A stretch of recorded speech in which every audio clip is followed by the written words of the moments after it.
This is Danaja. You guys can follow me on Instagram, Twitter, Periscope, and Snapchat at Danaja. That's DANAYAAZURE. So, okay. Just want to say this super quick. So I've noticed a couple of things that have been going on here. So I was like, well, let me just say something. There's a couple little things that I've seen. Um, One, people are like really focused on panels, not really realizing that panels basically are just a collaboration of content creators. And I say it all the time, quality over quantity. Because you can have 1,000 people in your chat, but if you're not benefiting from that, what's the point? A click and a view is cool, but you want to make sure your clicks and your views matter beyond YouTube. You want to make sure that your clicks and your views matter throughout social media, not just on here. Yes, this is the largest search engine, but as far as making sure the clicks and you're getting your clicks and views, you want to make sure that goes across on every platform. Two, I think a lot of people don't realize that when it comes to live streaming, that no one really wants to just sit in your chat and kind of figure it out. You have to give them something, whether it be music or just a basic conversation. The whole point of live streaming is to bring people into your world. So someone just looking at a screen just to get watch hours, where's the fun in that? It's all about interaction. I think a lot of people don't realize the biggest part about doing social media is being social. And I don't understand why this is not understood. But apparently, most people don't realize that. When you're on social media, the whole purpose of being on social media is to network and build relationships. And so if you're not doing that, why are you here? You can't get the clicks and the views for real if you don't build relationships. And I think that's what people forget and don't pay attention to for whatever reason. People are so focused on getting those numbers that they're not putting quality content out there. And quality content is what really matters.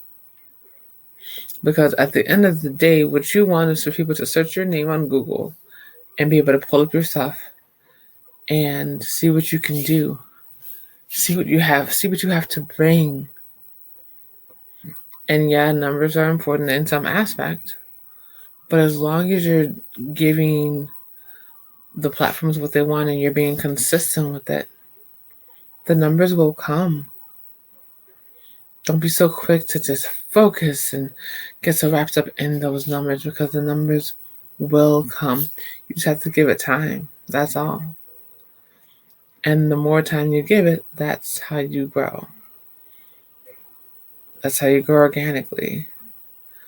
So many people are just trying to rush and get to things so quick, but they don't realize that you might not be ready for it when it goes so fast.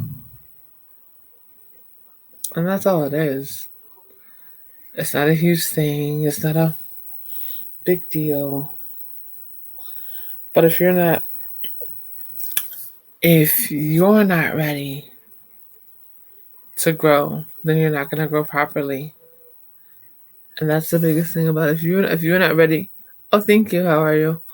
If you're not ready to grow, hey, stupid ATM, hey.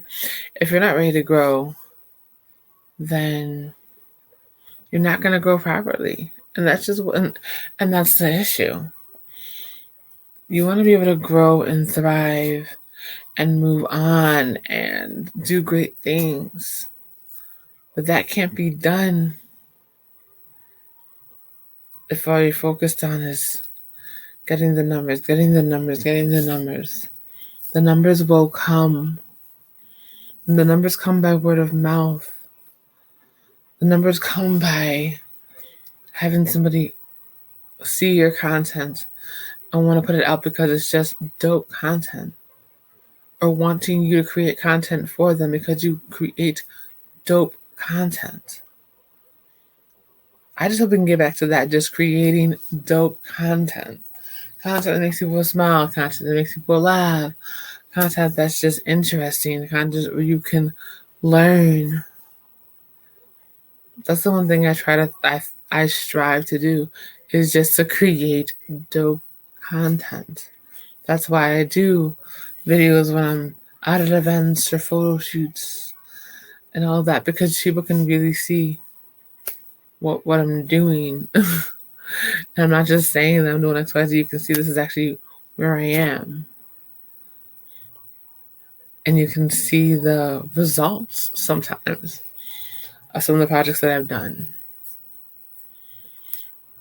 And that's what people don't realize, is that there are so many different, there's so much content that you can create. And shout out to Robert Blake, because he was also talking about content that you can create that doesn't even have to be public. And so I'm definitely going to look into that one. Because if I can just create content and I don't have to worry about making it go public, that would make my life so much easier. Because I can just create content for the corporation and be done. And not have to worry about everything else. But I think the problem that we have currently is that people are just so focused on those numbers and those clicks and those views that they'll say anything, do anything just to get it. Sorry, I'm just not that person. And when you get to that point and you are just sitting there and kind of just chilling out and not even paying attention to anyone, you know, you have your live stream going and it's just silent. Like, okay, just come to work. You have to say something. You do. Because it's just like, people want to support, but it's like there's no social interaction. You can't depend on your chat to interact with each other. You want them to interact with you and each other. That's how you build relationships. That's how you network. That's how you sustain yourself. When it comes to this platform, when it comes to social media, period, it's all about building relationships. I don't understand why people don't realize that. But that's the main thing, is about building relationships. And if you're not building relationships, then you're not going to thrive. Period. You know, I think a lot of people get discouraged when they don't see people in the chats and all of that. I'm an only child, so I kind of don't worry about that as much. People are going to see it later. And I understand that. I've never been one to be like, oh my gosh, nobody's here. All right. You talk to the camera, or you talk to the microphone, and people can see it later. It's not a big deal. If you have great content, they're going to come back and comment anyways. We're so focused on that live reaction. We're so focused on that right now that it's hard for us to be able to think of anything else. When you get to that point where you're focused on that right now, I have to do this right now. It has to come out just perfect right now. You're never gonna grow that way for real. You can get numbers all day long, but if you're not putting out dope content, it's never gonna help. Or if you're putting out content that with music that you either don't own or don't have permission to use, that's gonna be a problem too. That's why I tell people, like, if you're gonna have music in your background, reach out to an independent artist. There are thousands of independent artists that are totally down to collaborate. All they're gonna say is put my information in the description so people can go find my music. That's it. That's all it is. But if you were not in those spaces, you wouldn't know that. That's why I'm happy that I did Blog Talk for all those years, because that helped me to connect with so many dope independent artists that all they want to do is get the music out there. And I got to interview some of them. I got to listen to the music through different stations. Shout out to Dope Ass Music. He is definitely phenomenal when it comes to finding independent artists. He's actually now on Grind High Radio on Monday, so I'm gonna make sure that I tune into that tomorrow. I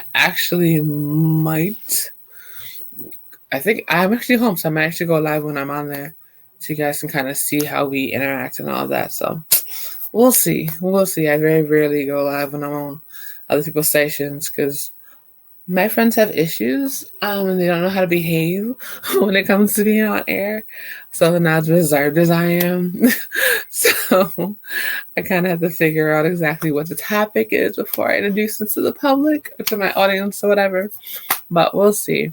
But that there definitely helped me to connect with some super freaking dope independent artists.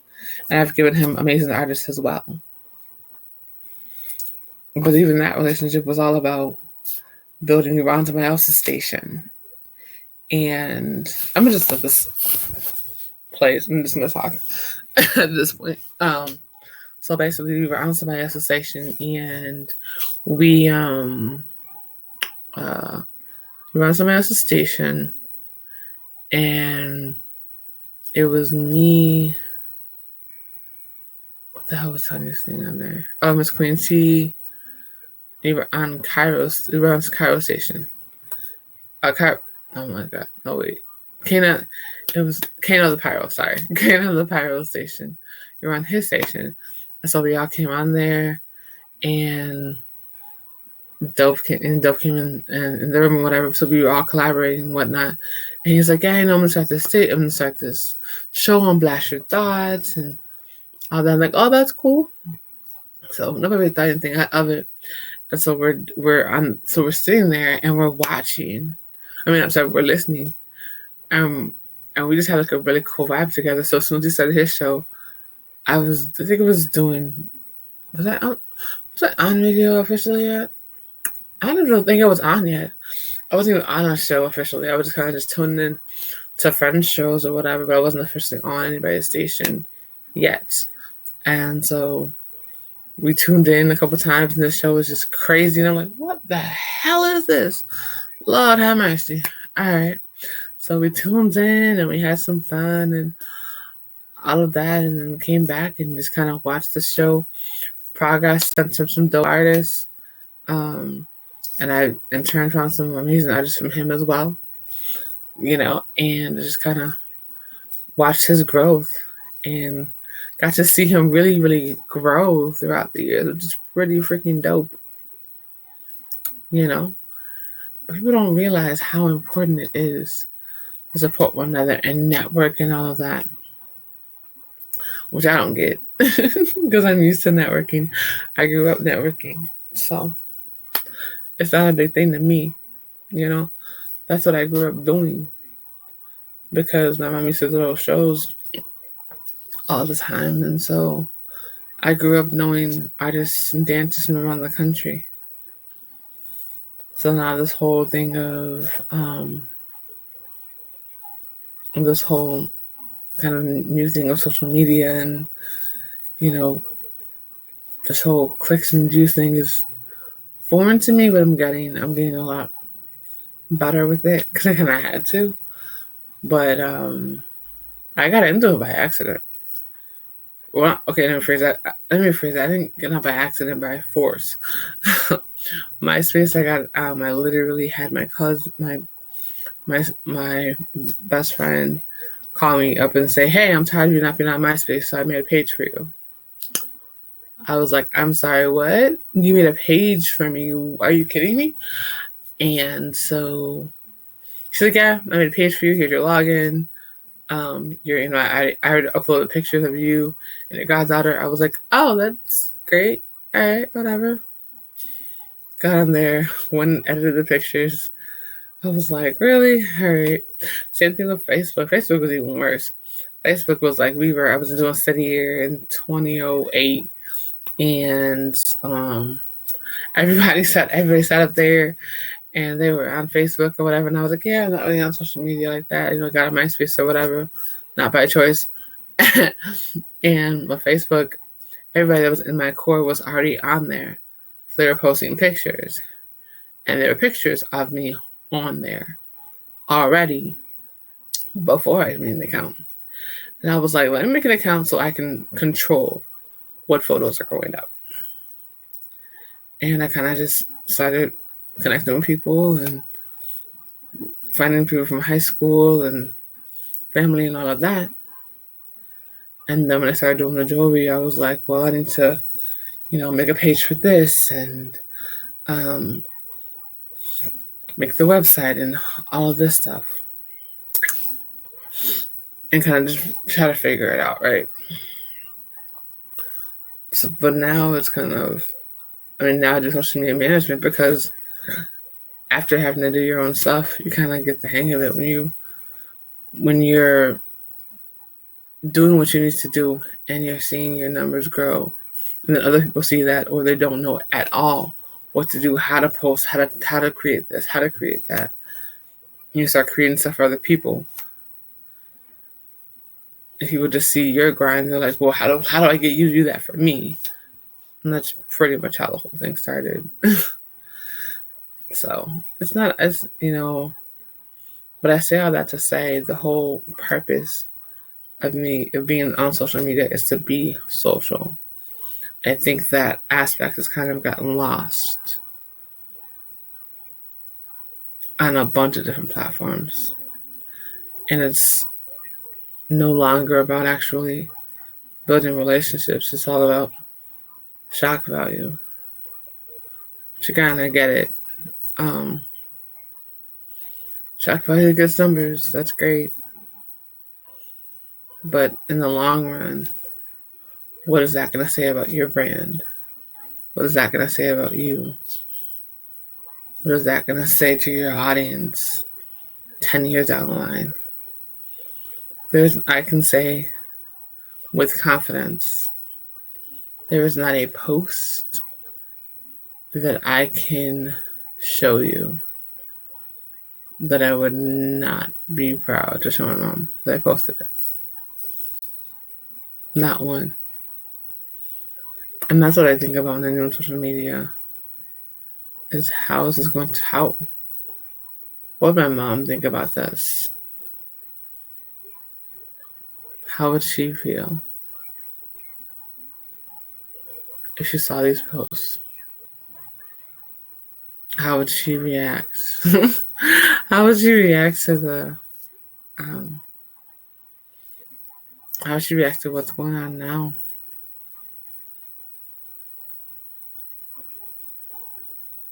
And I can confidently say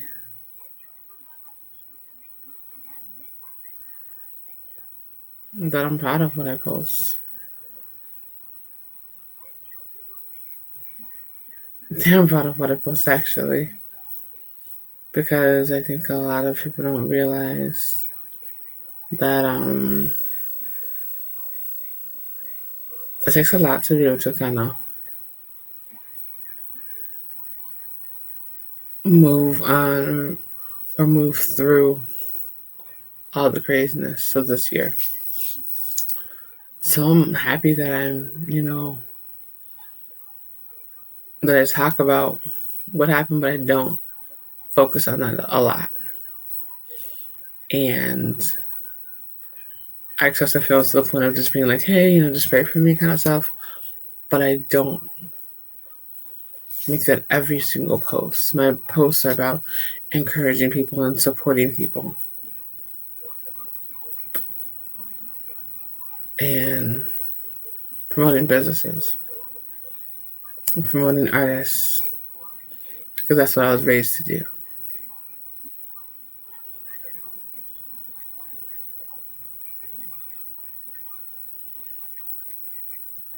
So it's interesting.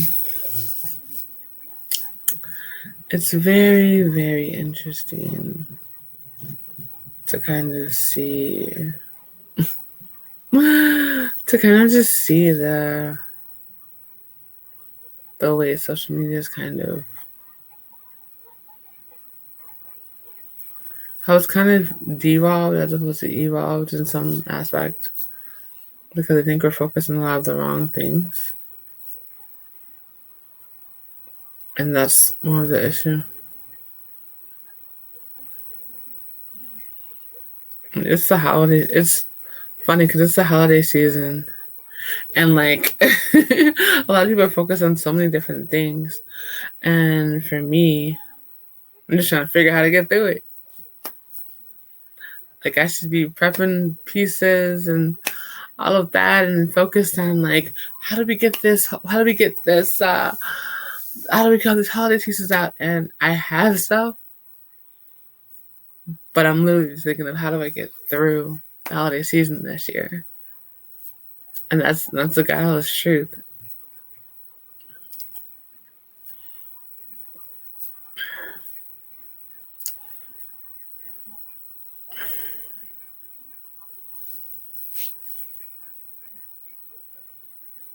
You get to a point where you're kind of just like, eh,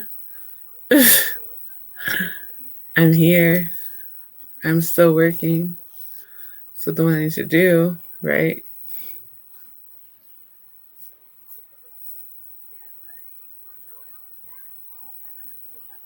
I'm getting through this. And I'm thriving through this.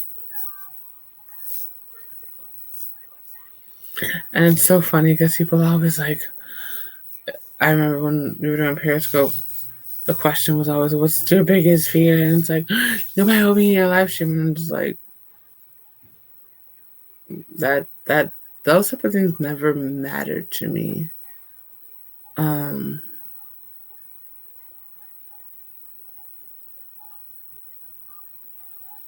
because I just think of it as different ways to kind of express yourself.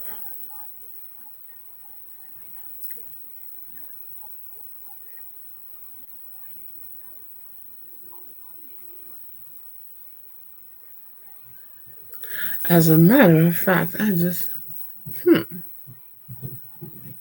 thought about something. I think I'm gonna make I just figured out how to do this whole watch hours craziness. I think I'm gonna create my audiobook live.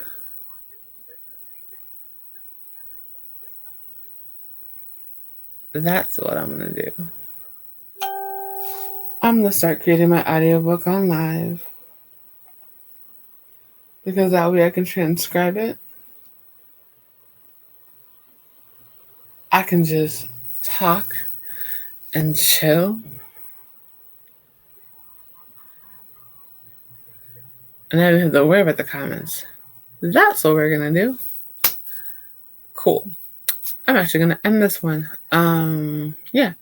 I'm gonna end this one, but I'll be back because I'm going to start the creating. Hold on, who came in the room? Hello. So yes, I'm actually gonna end this one and then start another one because I want to start creating my audiobook on here. That makes my life easier. I don't gotta go to the studio. And I can build these darn watch hours and things. So yeah, that's what we're gonna do. Alrighty. So whoever's in the bushes, I'm gonna come back in a few. Yeah. I'm gonna end this one here, but I'm gonna come back in a few and just start doing little pieces on my audiobook. Perfect.